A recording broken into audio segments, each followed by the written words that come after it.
Lil Durk is done. He's finished. Ever since he got arrested on those federal murder for hire charges, anybody that's been following the story as closely as me knew that this was the end for the rap superstar. The king of drill had snitched on himself so much since the murder of Quando Rondo's cousin Lil Pab, it seemed very unlikely that he was going to beat these charges. But unfortunately, this is much bigger than Durk.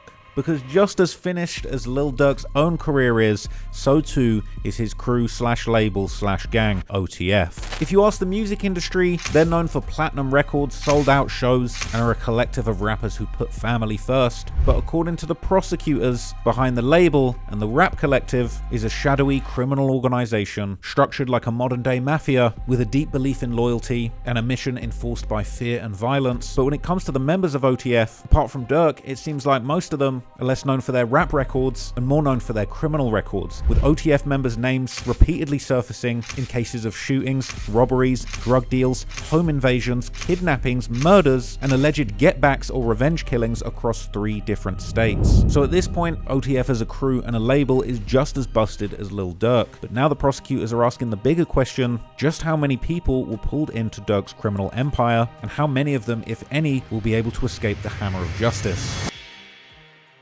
Content warning. This video is about a sensitive topic involving loss of life. We've removed any graphic content to comply with YouTube's guidelines. We aim to provide informative, factual journalism on a tragic event in the public interest that does not dismiss its seriousness. All clips are used under the doctrine of fair use for news reporting and analysis. Some points made in this video are opinions and theories. I am not responsible for third-party information. If you want to watch my videos uncut and extended, go to patreon.com/traplawross, where you can get those for just $2. Also, you can now watch my new drops on Spotify, so go search me there. Here's the video.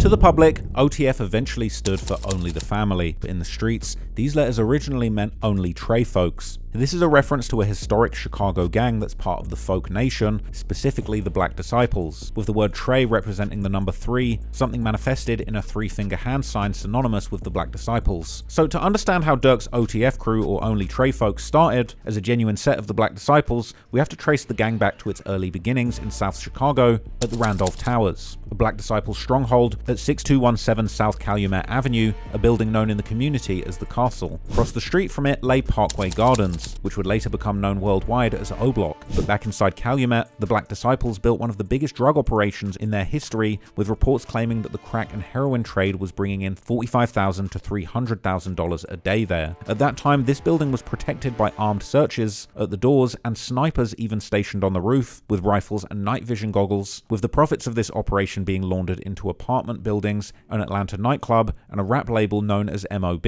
After an undercover officer was caught during a search, exposed by his bulletproof vest, they would shoot him in the back while he tried to run away, and from that point on, the Castle became known across Chicago as one of the most dangerous places for the police. At one point, the Black Disciples even hijacked a Christian radio frequency, turning what drivers expected to be religious programming into profanity-laced gangster rap. But behind the music, they also used it to warn the tower about police and ops coming to the area. By the mid-2000s, federal law enforcement indicted more than 46 leaders, including Marvel the Magnificent Thompson, also connected with Varney and Varma Voka, a pair of infamous Black Disciple twins known as the Bentley Twins, a nickname they got due to their love of Bentley cars. Years later, that family history became directly tied to OTF. But back then, after the raid, city officials would end up tearing the building down, which scattered families, Black Disciple members, and future rap figures all across the south side of Chicago. 2005, I believe it was 2004, when the feds came and grabbed my daddy. So, man, they took like 45 of the guys. So it was all our daddies, you know what I'm saying? You know what I'm saying? Me, Reese, Verney, J-Rock, like it was a handful of us, but it was basically all our daddies that was from the Calumet building. Later on, O Block's Big Mike would break down the history, saying that this demolition of the castle pushed Black Disciples into the neighborhoods of their biggest ops, the Gangster Disciples, where some of those BDs and GDs would switch sides, quickly making old friends into enemies. When that Calumet building got tore down, we went from the Calumet building to Eberhard, and we stayed in Parkway. And when they went towards Eberhard, they started with the gangsters. And when they started with the gangsters, that created a problem. And we was in school beefing at Dulles. People was tired of getting their whooped. You up here getting embarrassed in school, I'm gonna bring a gun up to this next time. You know know what I'm saying? Among those people tied to that history were Chief Wook and OTF Lil Vani, two young brothers hailing from the Calumet building whose father was Big Vani, one of the Bentley twins that was running the drug operation in the castle. So that lineage gave them credibility when Chief Wook begun pushing the Only Trey Folks, or OTF, as a new alliance of black disciples for those members who had been displaced by the destruction of the Calumet building. Years later, as Lil Durk's music career took off globally, rather than a gang, OTF would become a label, and rather than Only Trey Folks, it would be known as Only the Family in an effort to create a cleaner, more corporate-friendly brand now that they were breaking into the industry. Meanwhile, Chief Keef and THF Bra were two young street kids who moved into the Parkway Gardens aka O Block, while Lil Reese, whose father Big Reese was also arrested, relocated to an area called Lamron. Likewise, the destruction of these towers displacing people also dictated where OTF's future ops would be living. But you knew J-Man from the Calumet buildings? Yeah, I grew up with that. He used to slap him around. I grew up with him. Like, his daddy know my daddy type. His daddy used to be with my daddy. My daddy used to beat his daddy up type. For example, FYB J-Mane, his father was locked up during the crackdown too, and after leaving Calumet, J-Mane and his family would set roots around an area known as Jaro City in Tukaville on 63rd, where he would build a close relationship with FBG Duck. So you grew up in the Calumet buildings? Hell yeah, I grew up in the Calumet buildings. A lot of y'all probably know from the Calumet building on Fall of OTF. Like, that's how like, damn, folk, you grew up in the Calumet building? Ain't Lil Reese from over there? How the you so cool with Duck? Over the years, J-Mane has said in multiple interviews that he and Lil Reese are cousins. We learned that Lil Reese might be his cousin. What the you mean, might be?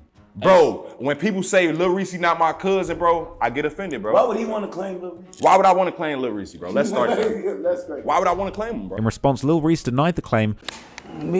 I had an interview with FYB J-Mane, that's your cousin? No, that ain't okay. He said the dude here different, folks are thick. Only for J-Mane to propose a DNA test. On BD on Box deal, boy. Since you want to talk about we not cousins, bro, I need a DNA test then. Prove it then, bro, since we not cousins, bro. Why? Because I'm from 63rd, bro? Because I'm from 63rd, now you don't want to be my cousin, bro.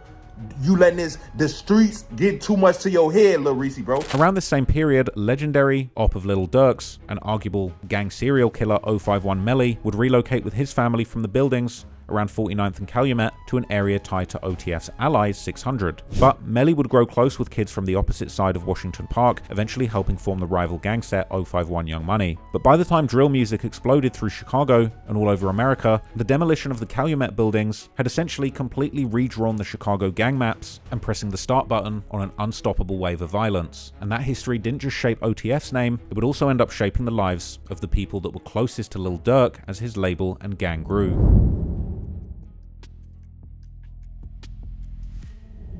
Today, federal prosecutors are painting Lil Durk as the kingpin of the Banks gang enterprise, accusing him of using the OTF label to fund murders, robberies, and drug rings. Even while trying to outgrow the streets, Lil Durk always kept actual shooters and killers around him too. Before OTF, many came through Lamron or D-Town, a gang controlling the neighborhood directly north. Together, they used the number 300 to represent their shared black disciple ties, with the crews beginning to rep the names Lamron 300 and D-Town 300 under a banner that included all of them known as DTLR 600, essentially standing for the D-Town Lamron Alliance. Through that alliance, Lil Durk would become close with D-Town Tay-Ski and D-Ski, who would later become known as OTF Dede. During the summer of 2009, Lamron and D-Town would end up losing 17-year-old Terrence, better known in the streets as Lil Moe, who was gunned down on the 6400 block of South Eggleston Avenue after an argument broke out. At some point, a four-door Grand Prix would creep up from 64th Street and a man would hang out the passenger side and open fire. When the gunfire stopped, Lil Moe had been hit and the gunman fled, leaving him to die at the scene around 11:58 p.m. His death was personal because he had been pushing Lil Durk's music. He used to come, Lil Mo used to bring him to the hood like Pistol, man, my homie rap.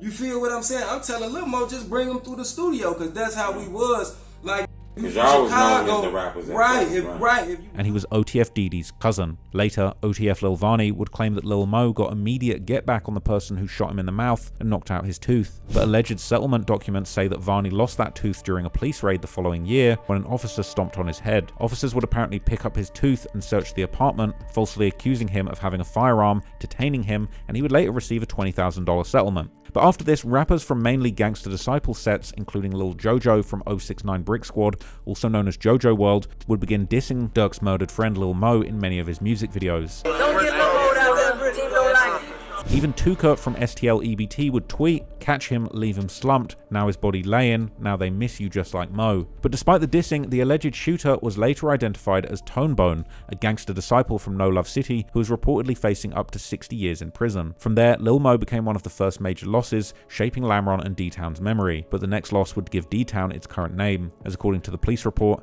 D-Town Tasky was walking on the Normal Avenue in Lamron while friends were standing on the corner. Moments later, a newer gold Cadillac DTS would drive southbound on Normal Ave, with the rear driver's side window rolling down and shots being fired out of it. During the shooting, Tasky would be hit in the hip while the other BDs returned fire, and he would eventually be rushed in a pickup truck bed to St. Bernard Hospital, where he sadly didn't make it. Years later, cold case detectives interviewed another witness about this murder who admitted that he was on the block and recognized the people inside the Cadillac. In that account, the witness identified Marlon Boyce as the driver and said that Boyce fired from the driver's side window while Antonio Reynolds fired what appeared to be a machine gun from the back seat. To detectives, he described a direct attack from 057 Shields, a mainly gangster disciple set around 57th and Shields. After Tasky died, D-Town became more widely known as Tay-Town in his memory. Although police took 3 years to arrest the two suspects in Tasky's killing, the alleged Lamron and Tay-Town get-back came within a year. Inside the police paperwork, investigators called the next death a gang retaliation shooting. On November the 3rd, 2012, Travis Henry sat in the passenger seat of a gold 1996 Cadillac DeVille on the 5600 block of Shields, while a female witness waited behind the wheel. Soon after, a powder blue van would return, stopping near the Cadillac, and a man stepped out of the passenger side with a handgun. As shots rang out, the female driver ducked, reversed, and crashed into a nearby gate. That night, Travis Henry was hit 5 times in the chest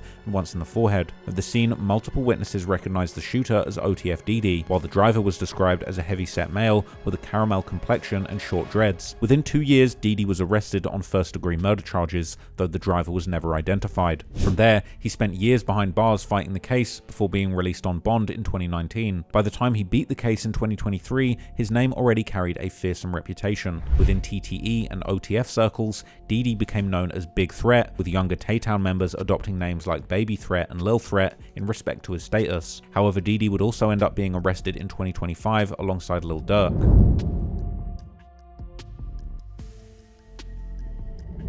On June 3rd, 2026, just as federal prosecutors said they were ready to take Lil Durk's case to trial, the government widened the charges against him. At that point, they were no longer treating it like one isolated murder-for-hire allegation, because the superseding indictment expanded the focus beyond OTF by renaming the organization simply the Banks Gang Enterprise. And buried inside this new indictment was an incident that Durk had apparently already beaten. Over the years, Lil Durk would turn OTF into something bigger than a label. It became a national movement that represented loyalty, particularly to your family, and the idea of OTF only the family resonated with a lot of people who bought into the brand, proudly rocking the merch, some people even getting OTF tattoos. But the thing about OTF is there were kind of 2 different tiers to it. You would have the official rappers and faces of the label, and then you would have the street-connected affiliates behind the scenes that were putting in work for OTF the gang. And even as OTF became bigger and bigger as a label and as a movement and a brand, the street side of the organization never fully disappeared. By 2014, Lil Durk had moved to Los Angeles before eventually settling down to live in Atlanta a few years later, calling the move a business decision, describing the A as the mecca of music. Yeah. I mean, was there something that happened in your own life that made you say, okay, I'm finally gonna move out? Yeah, it's growth. You know what I'm saying? At the point in time, it gotta be growth. You know what I'm saying? Ain't nobody right. Like, if you got a good team around, they gonna tell you, but everybody ain't got growth. You stay around them and do nothing. But I had to take that next step to move and elevate my music and my sound and my wave period. By 2019, he was encouraging his homie that just got out of jail, King Von, to make the same move. Still reside in Chicago? Do I still reside? Yeah. Nah, hell no, I'm in Atlanta now. How old were you when you made that decision? The other day. 24. Oh, very recent. Yeah. Now, for King Von, Atlanta was supposed to be a place where he could focus on his music and build a better life for himself. I assume it's a career choice. Yeah, for sure. Life choice too, career. But instead, it became the city where an old shooting investigation would begin, fade away, and then years later return inside a federal indictment. It all went down just before sunrise on February the 5th, 2019, when Lil Durk, King Von, and THF Bezu were outside the Varsity restaurant in Atlanta when a confrontation broke out with a man named Alexander Witherspoon. At first, reports described it as an attempted robbery by Durk Zoo and King Von, but Durk's later federal filing framed the motive as a dispute about a stolen car. Now, at the center of all this was Witherspoon, also known as Alex 2 Times or 2X, a a 23-year-old who was very well connected to Chicago's online and street underworlds. Apparently, between late 2017 and the summer of 2019, federal authorities say that Alex 2 times used other people's personal information to finance high-end vehicles, including Dodge Hellcats and a Porsche Panamera GTS. Now, after these cars were delivered, he would default on the loans and then either keep them or sell them below retail value. By the end of the scam, investigators said that he had secured more than $1.5 million in fraudulent financing for 24 vehicles, including an orange Dodge Charger Hellcat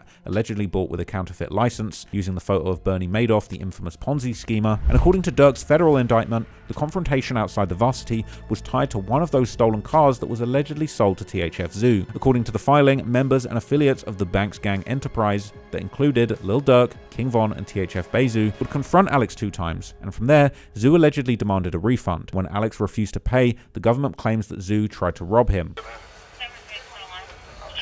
Yeah, he's getting out. He was tussling in the back seat with somebody. They're pulling him in kind of. So he was in the car. He was in the car tussling with them. After Alex resisted, members of the alleged enterprise, including Durk and King Von, allegedly pulled guns on him and opened fire. He got hit already. He's trying to pull his own gun. Yeah. I see that car is still shooting and pulls off. And then that guy runs, pulling off. And then in a minute, they're gonna run. Now, at the time, Alex 2 times will be hit in the femoral artery, a serious wound, and he was lucky to even make it away from the parking lot before he eventually collapsed near a cigar lounge. As witnesses called 911, investigators focused on a car seen fleeing the scene, and as you're going to tell a few times throughout this story, Durk and his crew really aren't very smart when it comes to committing crimes, but the car was a camouflage Jeep Trackhawk with a huge 300 wrapped on the side of it, which connected it directly to Lil Durk's gang, Lamron 300, and no one else could have possibly done this crime. This was idiotic.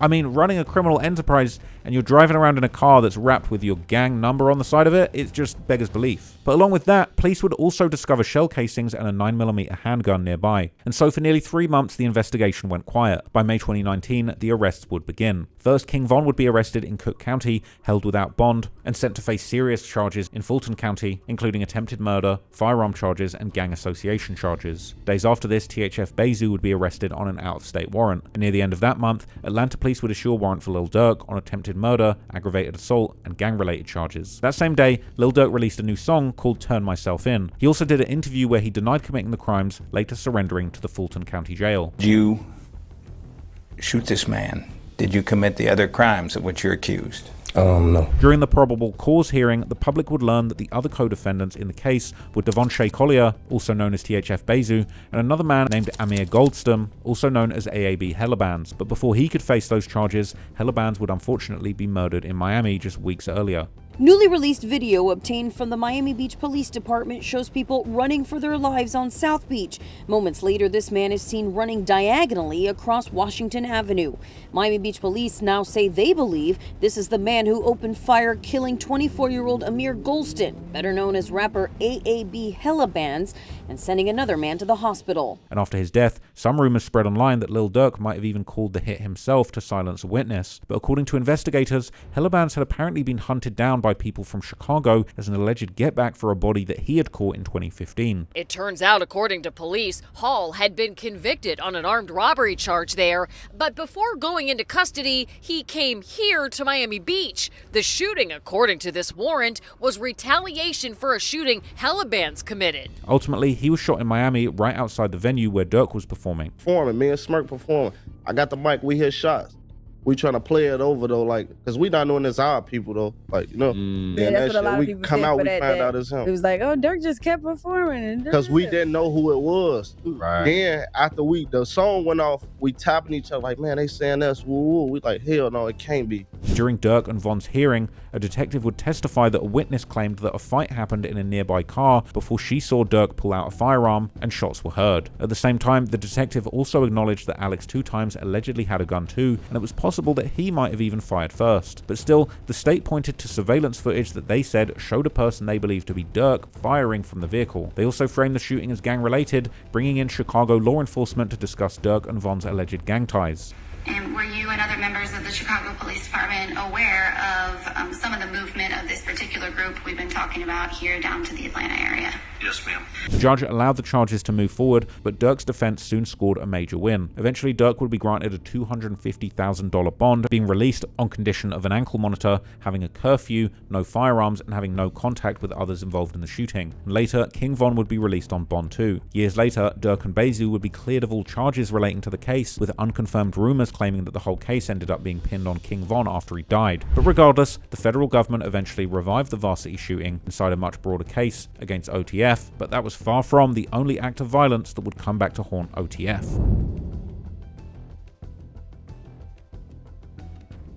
OTF Boona was another key OTF name later tied to OTF's violence in Atlanta. Originally, Boona came from Brain Dead, also known as Wiz City, a set of gangs operating in an area southeast of Lamron, closely allied with Dirk's side of Inglewood. When he was 18, Boona was arrested for armed robbery with a firearm, and he would be convicted and sentenced to roughly 10 years. After doing his time, he was back around Dirk's circle in Atlanta, acting as a bodyguard for him. He'd be seen flying on private jets with Lil Baby and moving around with major OTF-connected figures in the rap game. But that visibility came at the worst possible time, because after King Von was killed in Atlanta, OTF lost one of Chicago rap's biggest rising stars, and also one of its most feared shooters. From that point on, OTF allegedly became a target of the ops and the cops. In the weeks that followed Von's death, his sister Kayla B became one of the most visible people carrying that pain. By spring 2021, rumors spread online that Kayla B's chain had been snatched in Atlanta. Kayla would deny the robbery rumors, but people noticed that she wouldn't post the chain to prove that she still had it. Within days, online speculation would be followed by gunfire, and later that April, a shootout erupted outside of a Buffalo Wild Wings at Cumberland Mall during one of the busiest shopping days of the year. According to police, the shooting involved two sides, multiple people,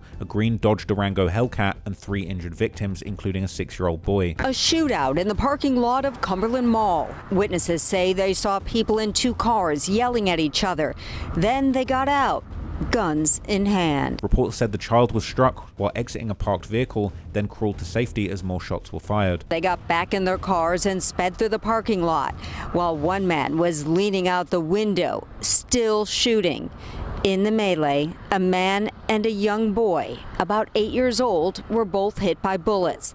One in the leg, one in the foot. Police say the child was rushed to the hospital. Afterwards, police arrested 18-year-old Zaire and 19-year-old Ponce, better known as upcoming Atlanta rappers Lil Man Man and Runt, from a crew called Money Comes First, or MCF. At the time, MCF was said to be allied with Lil Baby's 4PF crew/gang. Soon after, rumors spread that Lil Durk had allegedly tried to reach Lil Baby to get Kayla B's chain back, but Man Man refused. Either way, as the investigation moved into the next month, it pointed directly back to OTF. By then, police issued an arrest warrant for Michael Golden from Chicago, better known in the streets as OTF Boona, who would quickly go on the run. In the Cumberland Mall case, investigators said that they identified Boona through a phone that he had allegedly dropped and left at the scene after the shooting. Chicago guys just love leaving their phones at the scenes of shootings. It's crazy. Now, according to police, Boona jumped out of a moving Dodge Durango Hellcat and fired at 4 people, got back inside, and fled. This is like the Chicago guy in Atlanta starter pack, just shooting out of a moving Dodge Durango Hellcat and hitting kids that have nothing to do with it. That's the OTF starter pack, I'm going to say. Now, notably, while Boona was allegedly on the run before his arrest, Kayla B posted her chain once again, along with a caption saying, "Get it back in blood," then claiming the snatching was a lie and that the piece had been at the jeweler's the whole time. Not sure I believe that one. Now, that summer, those same hidden street politics appeared to target Lil Durk too, because soon after this, Lil Durk's mansion in a gated community in Brazelton, Georgia would be broken into. According to reports, armed suspects bypassed the gated security at the estate, breaching Durk's property and attempting to enter the home. Inside, Durk and his girl, India Royale, would arm themselves and exchange gunfire with the intruders before they fled. Later released body cam footage would show Durk and India telling officers that they woke up to the sound of breaking glass. So y'all were upstairs asleep. What'd y'all hear? Oh, it sounded like glass. Just big noise. Okay. During this interview with the officers, Durk said that his security team often left firearms around the residence, and that India grabbed one, and near the stairs they saw 2-3 people looking up at them. My security always leaves his gun like around the house. Okay. So when I hit the break in, she grabbed a gun. Okay. We creep by the stairs. Okay. That's when we see like 2-3 people like lifting their head up. Okay. That's when the shooting happened. They ran. Okay. Apparently, seconds later, the intruders opened fire first, and Dirk told India to retreat into the closet. As she moved away, she dropped the gun, which Dirk picked up. When I ran up, I told her to go in the closet. And she dropped the gun. I grabbed the gun, laid on the back porch. Okay. And that's how I said we put out time again. Okay. Now, did they shoot at you or did you shoot at them? I shot them. You shot at them? Did they? They shot too. Did they shoot first at you? That's what I'm asking. So they shot first. Okay. Some speculate that because Dirk was a convicted felon, it's possible that he simply said that India grabbed the gun first to avoid a felon in possession charge. From there, apparently, from the upper level back porch, Dirk would return fire from above until the intruders fled. Alright. So then once you dropped it, you picked it up and ran to the back porch? And then what happened? Did you say you laid down and watched them? Yeah, I laid down. Okay. And they started screaming. I thought something. I couldn't really hear. They was like, oh. Mm-hmm. And I shot two. You shot back? You shot at them? Yeah. Okay. Okay. Even the police wondered how the suspects found the house, almost like they knew that someone would be home, and also questioning why would they need guns for a burglary. Pacific house. Oh, they knew somebody. Yeah, they knew who it was. This is a no. Yeah, this. I mean, I'm just saying. Burglary with bringing your own firearms. Yeah, that's not around here. Well, their security wasn't here, and he lives here. That's what I'm saying. Somebody knew. Just happened to hit on it. Not here. Somebody knows him. Well, he's. Afterwards, people wondered whether this was a backdoor, a targeted hit, or robbery attempt over the multiple bags of cash that Dirk was keeping around his house. Just over a month after the home invasion, Marcus Holland, also known as Big Mark, would be shot and killed at an Atlanta gas station. According to some online rumors, he was linked to the Dirk home invasion, and at the time, Big Mark was affiliated with MCF, the same group that Boona had allegedly targeted at Cumberland Mall, and was also tied in with Lil Baby's 4PF. Then in October 2021, OTF Boona was arrested for aggravated assault with a deadly weapon for the shooting at the Cumberland Mall. Years later, Lil Durk would tell DJ Academics that he was now having 24-hour security that were ready to kill. I got 24-hour security watching my house. Trained. Not trained. They're not trained to go. They trained to kill. But he avoided saying whether the home invasion suspects were ever caught. Did they ever figure out who was behind that? That had to be an inside job. Like, clearly. Nobody come to my house. Nobody. Nobody's ever allowed to my house. It be my best friend never been to my house. For real?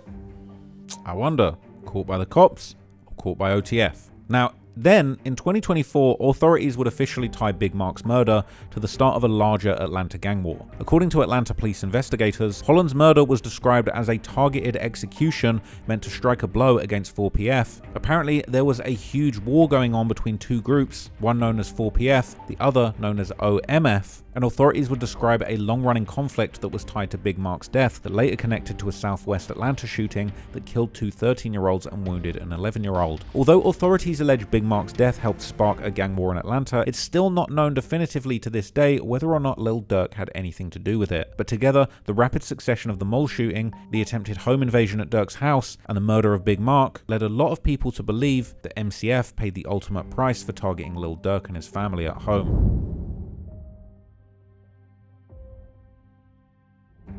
Now, at first, Doodie Lo wasn't originally from Lamron, O Block, or 600. Instead, he came from an area called Kankakee, Illinois, but through Chief Wook's network, he eventually became tied into the family structure that helped make OTF a national rap label around 2013. We got the same best friend, Chief Wook, met in 2013. Wook could come to Kankakee, and then it just happened like that. Back and forth to Chicago and Kankakee. Online, many people believe that their connection went deeper than music, with some claiming that Doodie Lo might have actually been a drug plug for Lil Durk. But regardless, he grew very close to Durk, who would once joke that Doodie Lo only had 4 ops because Kankakee was so small. It's 4 ops up there, man. Come on. Ain't no more. Population 300 people. Years later, Doodie appeared to reach shot caller status within OTF, allegedly ordering 600's Big 60 to beat up 051 Kiddo in county jail and later posting proof of it. Go. Go. You know, Mr. Baker happened, and I'm killing anything coming to Kankakee. Staying away from us. All the house. Big OTF. You know what's going on, stupid. Folks, on the medical wing, anything come through that. His ass went from getting that melly to getting that ass beat. But by 2025, Dirk would be jailed on federal murder for hire charges, and fans would claim that unfortunately for Doodie Lo, the Dirk stimulus package had fully dried up. Because of that, when robbery rumors and arrests started hitting people around OTF, they felt like signs that the structure around the label had fully fallen apart. By 2025, OTF's Doodie Lo and OTF Boona stories had shifted into something much darker, part of a story that traced back to a 2023 comedy skit where Doodie Lo appeared with a man named Oscar Cruz, also known as Oz or OZ, in which he played a weed dealer that was being robbed. 235. 235. 235. No, I know 235. Hello? Hey, Doodie Lo, he talking about 235. What's up, man? How you doing? Yeah, he talking about 235. 200 what? He ain't got no motherfucking bubble run.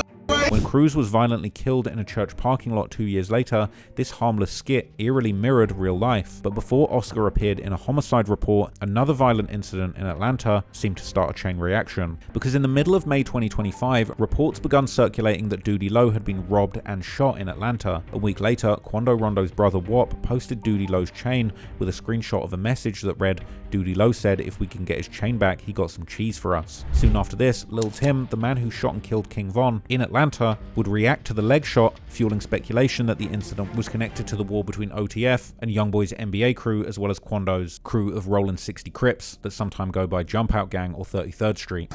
Introduce you to that life.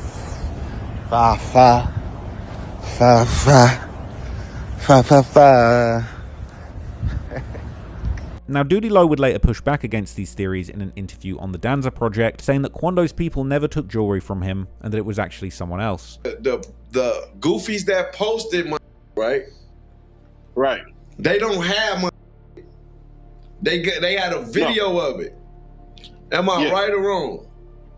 1,000,000%. According to Doodie, he received a warning text hours before the shooting and robbery. I got a text 2 hours before, like, man, somebody trying to. Like, something ain't right. Yeah, I'm like,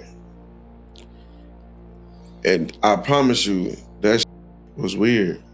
The whole situation was like, it was weird, bro. In fact, in that interview, he said that he had been shooting a music video in Atlanta before going to a trap house in somebody else's hood. Nah, I was shooting a music video around the corner. Word.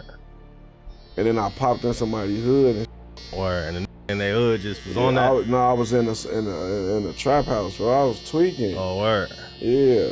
When Doodie apparently reached for his gun while he was there, he would be shot in the leg, and according to Doodie, the shooter's gun jammed during what would have been an execution. That motherfucker said, get on the ground and lay down face down. What?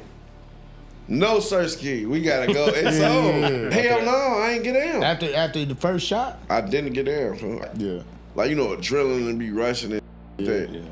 So it's like, damn, like, you know what I'm saying? I'm like, damn, that's God. But before I go to sleep now, when I blink my eyes, I see the gun jam, man. I see that. Feel me? Afterwards, Doodie said people close to him believed the friend with him might have set him up, but he refused to accept that. Like, people was trying to put in my head, like, yeah, your homie right there with you, he set you. I know he would never put me in no like that, you know what I'm saying? But then, in a very creepy turn of events, the very same day that interview was uploaded, July 22nd, 2025, Oscar Cruz would be found dead. Now, Oscar was a 28-year-old father whose body was discovered in the parking lot of Cannon United Methodist Church in the suburbs of Atlanta. New details now about the man killed in a Snellville church parking lot. The victim has been identified as Oscar Alexis Cruz. Gwinnett County Police say someone came across the 28-year-old's body yesterday at Cannon United Methodist Church right on Webb Gin House Road. Authorities have not said if they have any suspects, but police did tell us that they believe this was an isolated incident. According to investigators, Oscar met the suspects at a Waffle House before they took him to his Lawrenceville home around 1 a.m. Inside the house, Cruz's wife was forced out of the shower at gunpoint while the suspects bound his hands, searched the home, stole $3,000 and valuables, and allegedly told her to kiss him goodbye. A detective said the suspects delivered a terrifying message to the wife of Oscar Cruz. They told her this would be the last time that she saw her husband and to kiss him goodbye. Police say Cooper and 3 suspects met Cruz at a Waffle House on July 22nd at around 1 in the morning, where he got into their car. Investigators say the suspects became violent when they took Cruz to his home on Gin Blossom Circle, where the 28-year-old's wife was showering. His hands were bound with duct tape, and there was a male pointing a gun at his head. And she was made to get out of the shower and come downstairs. Authorities say 2 armed men stole $3,000 and possibly drugs from the home. After that, they drove Cruz to Cannon United Methodist Church, where he was shot 17 times and left there. Police said that Cruz was either trying to sell drugs to the men or collect payment for drugs he had already fronted. Oscar Cruz was going to either sell drugs to the individual or get paid back for some drugs he fronted them prior. By September, the first suspect had been charged. 2 months later, the case grew again when OTF Boona was publicly reported as another suspect, even though he had already been behind bars since August. New tonight, there is a second arrest in the death of a man found shot in Gwinnett County in a church parking lot there.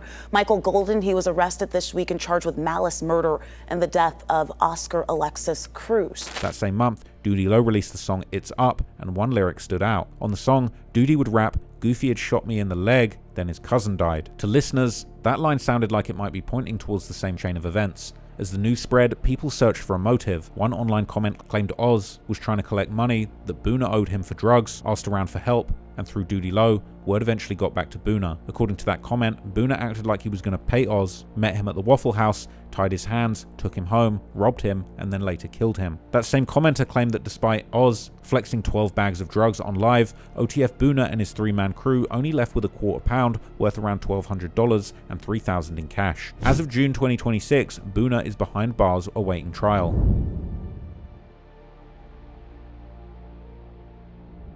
In July 2025, OTF Boonie Moe was booked in Douglas County, Nebraska. Soon after, he would be arrested for violating his parole and being a fugitive from justice after authorities caught him with narcotics. Court filings show that he was arrested and charged with possession of cocaine with intent to distribute. Nebraska state authorities reported finding him in possession of less than 10 grams of the substance, roughly equivalent to 100 or 200 individual street doses. Online speculation framed the case as another sign that the Dirk stimulus package had dried up and that OTF falling apart was the reason that Boonie Moe had gone back to trapping to make money. Now, what is clear is this case placed him far from Chicago, far from Atlanta, and far from the OTF comeback that he had been trying to build. But long before Nebraska, Boonie Moe had been tied to OTF for years. He was originally part of a Black Pea Stone set Bang Bang Gang from an area called Terradome, southwest of Lamron. He would move between these two hoods. That's what it is. Bang Gang Lamron. That's it. Do you hear me? You hear it from the lawman, Boonie Moe.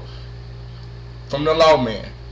Bang Gang Lamron. That's it. Nothing else. And at the time, he was known as an alleged trapper, with BBG reportedly making enough money to open a neighborhood fish and chips restaurant. That's the Bang Bang Gang restaurant, man. Y'all see that? BBG presents fish and chicken, motherfucker.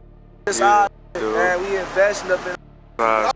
That sounds good to me. By 2009, Boonie Moe was already pictured with Lil Durk and the early Lamron Circle, but soon after, his name got tied to a serious Chicago case. In September 2010, Chicago police went to 7701 South Hoyne Street to execute a search warrant naming Rio 300, one of the founding members of Lamron 300. According to court records, 14 to 16 officers arrived near the house in marked and unmarked cars, and although many were in plain clothes, they wore raid vests marked Chicago Police Department, and inside they found Boonie Moe, Rio, Boonie Moe's grandparents, Paris and Leslie, who court records described as Boonie Moe's girlfriend. But according to state's evidence, officers breached the fence with a battering ram and moved towards the rear door while at least 3 officers yelled Chicago Police search warrant. Inside, the group had been watching TV and smoking marijuana, and Paris said that he had brought a gun into the room earlier that night at Boonie Moe's direction. At that point, they heard banging near the back gate, and Leslie looked out and ran with Boonie Moe to his grandparents' bedroom. According to statements later given to police and the grand jury, Boonie Moe told Rio to find out who was at the door. According to these statements, Rio allegedly grabbed the gun, looked outside, and told Boonie Moe it was the police. In Paris and Leslie's pre-trial statements,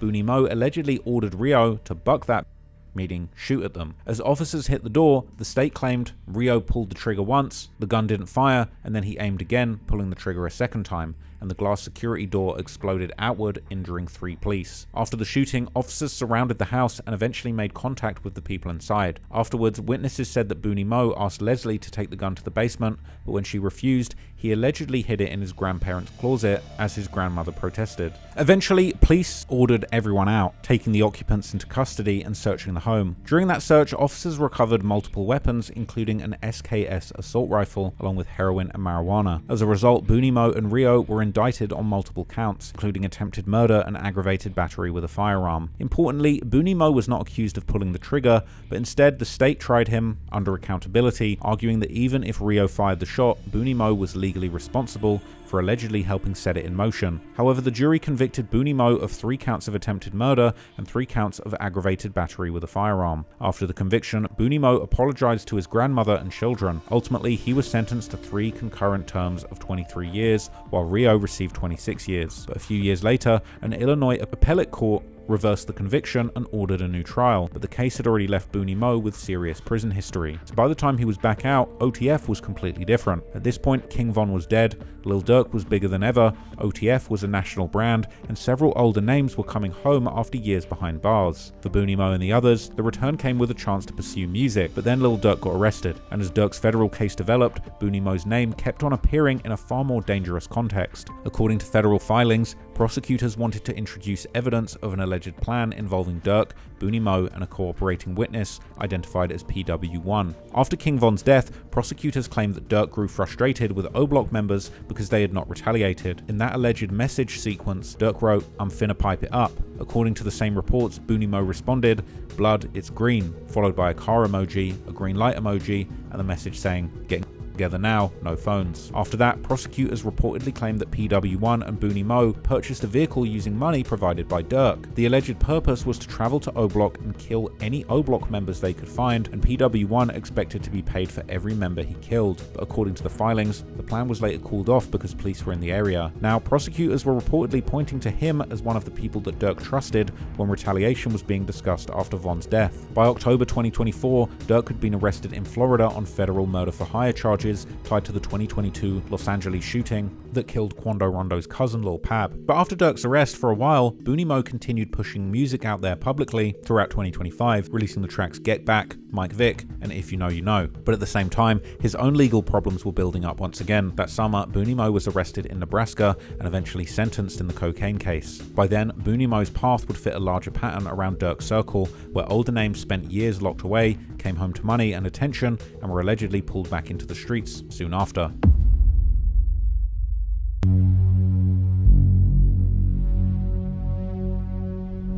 For Lil Durk, King Von's death was deeply personal. It was all the result of a beef that popped off between King Von and NBA Youngboy, and the reasons for this beef are very long and complicated, but essentially it involves jealousy about who's the biggest gangster rapper, which eventually extended to just chasing after each other's girlfriends and baby mamas. It all came to a head that night in the parking lot, where Von ran into Quando Rondo, who was signed to Youngboy, tried to beat him up, and ended up getting killed by one of his right-hand men, Lil Tim. So after Von's death, Durk and OTF were all trying to slide, and Youngboy and Quando were just trying to stay alive. But interestingly, this would cause a massive split in Atlanta. For the Atlanta rappers who knew both sides, the politics in the streets became harder to navigate. Later, 21 Savage would claim that he was actually with Lil Durk in Houston at the night King Von died. Along with that, Doodie Lo also confirmed that Lil Durk read the messages during the Instagram Live, where he premiered the song Back in Blood with Pooh Shiesty, where people kept repeating that Von was dead, this live being the first time that Durk actually was finding out that Von was dead, in real time, in front of the public. Durk was live, and they was commenting,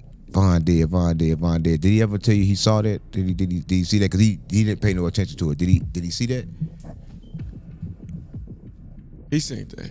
In an interview, 21 Savage told DJ Academics that many people stopped dealing with Youngboy because they ultimately picked Lil Durk's side on the beef, especially after it turned deadly. You know, it's damn near size. Oh, okay.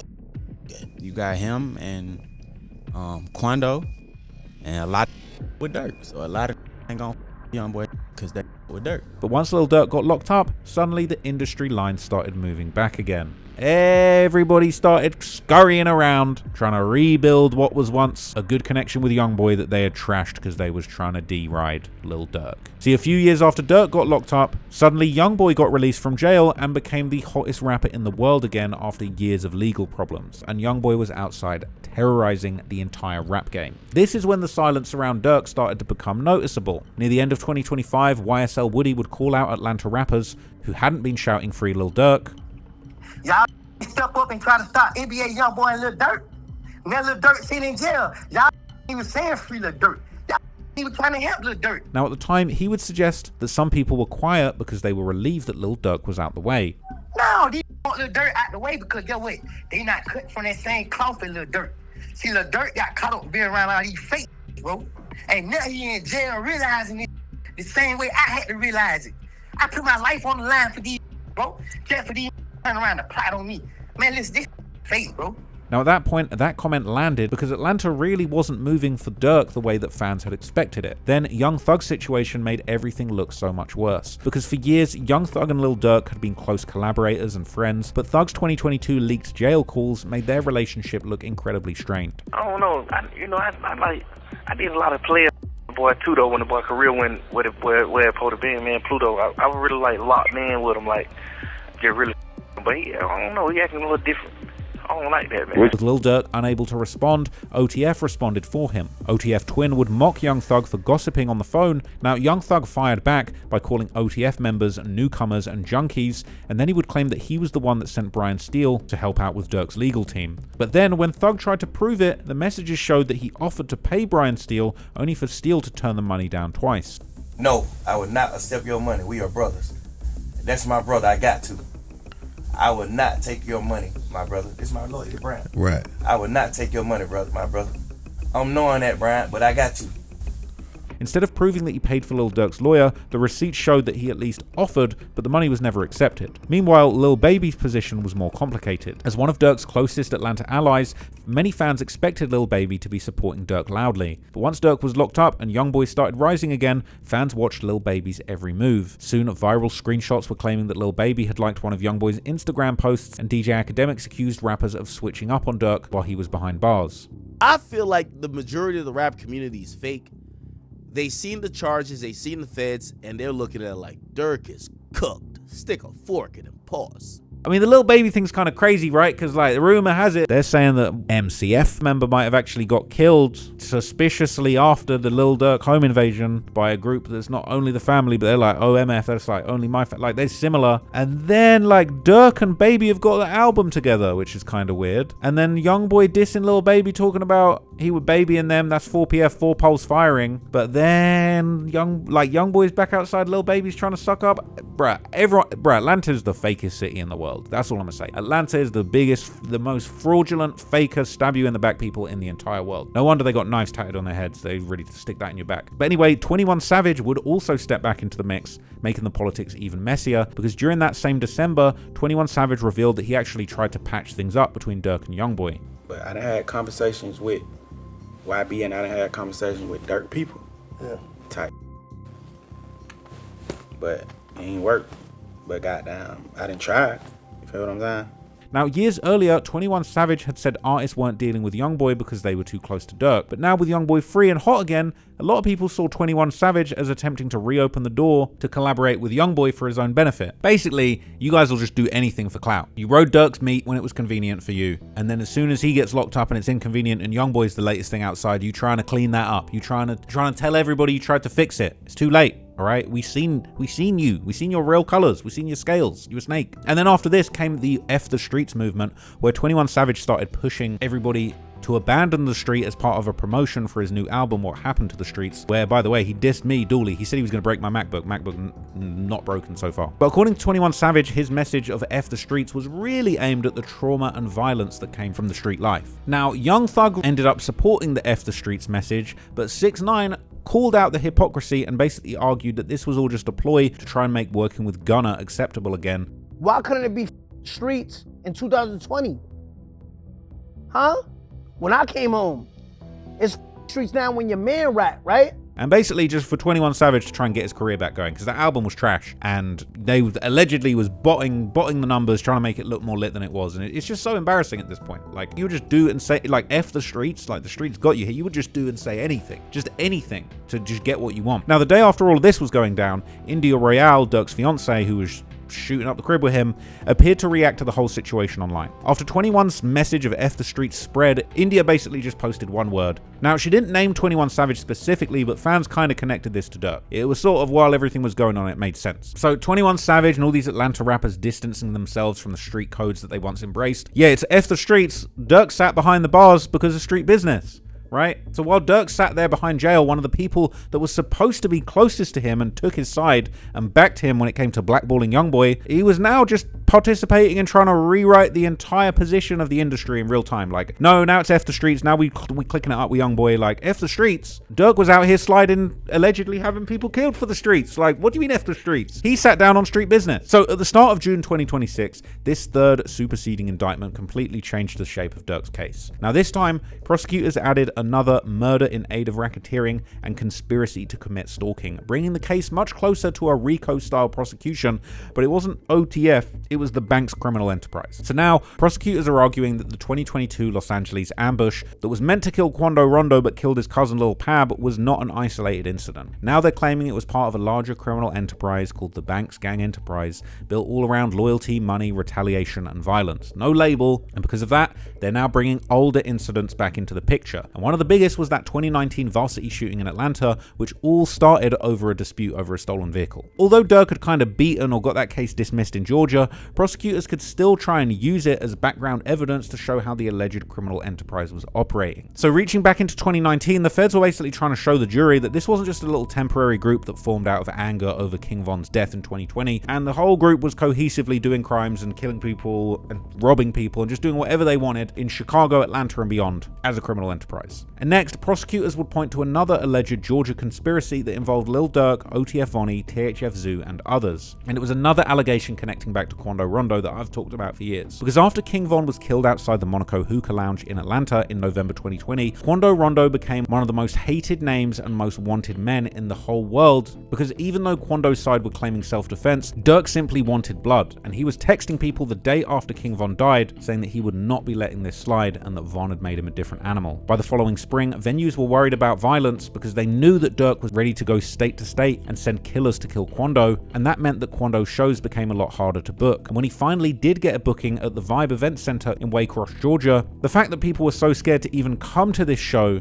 made the small crowd there its own story online. But after that show, Quando and his entourage left Waycross and ended up in Blackshear, Georgia, just 10 minutes away. Before sunrise, they stopped at a convenience store near a highway, and soon after, a gunfire broke out. At first, police reportedly believed the shooter may have fired from across the road or from the highway, but by the time officers arrived, Quando had not been reported hit, and he had already left the scene. However, one man traveling with him was shot in the hand and later treated at a nearby hospital. Years later, prosecutors brought that incident back into the case. Then, at the start of 2022, another murder for hire case unfolded in Chicago, because months earlier, Dirk's older brother, Dante Banks Jr., better known as D-Thang, had been killed outside of Club O in Harvey, Illinois. At the time, D-Thang's murder remained publicly unresolved, but federal investigations later claimed that his death created another revenge motive for OTF. In a later unsealed FBI warrant application, investigators said they believed a gangster disciple faction connected to a set called Dump Street was tied to D-Thang's death. More specifically, investigators pointed to a member known as Puke, or GG Puke, who was later locked up for an unrelated double murder after D-Thang's shooting. In that same filing, an FBI agent alleged that Dirk was offering money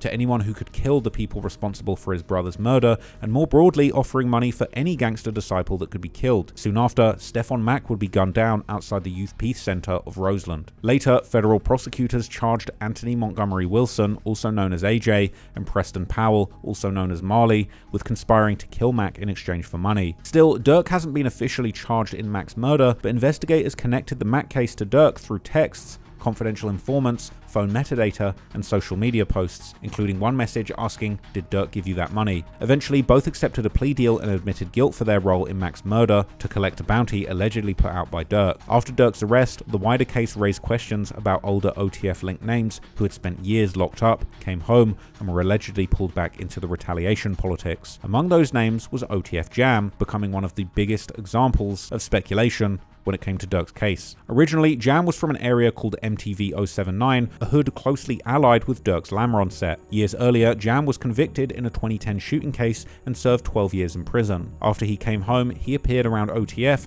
and became one of the older names tied to Dirk's label. But when Dirk was arrested in late 2024, rumors spread that someone close to OTF had cooperated with the government. At the same time, Jam stayed visible online, posting "Let the paperwork talk," mocking diehard Dirk fans, blaming Dirk's situation on his own own actions, and even dropping his location, offering the ops to pull up, essentially denying that he was even in witness protection. But while this was going on, MTV 079 appeared to distance themselves from him. People was telling me like, this is OTF Jam Original Hood, man. Not from over here, folks. This is MTV for that. We gonna answer that question for you.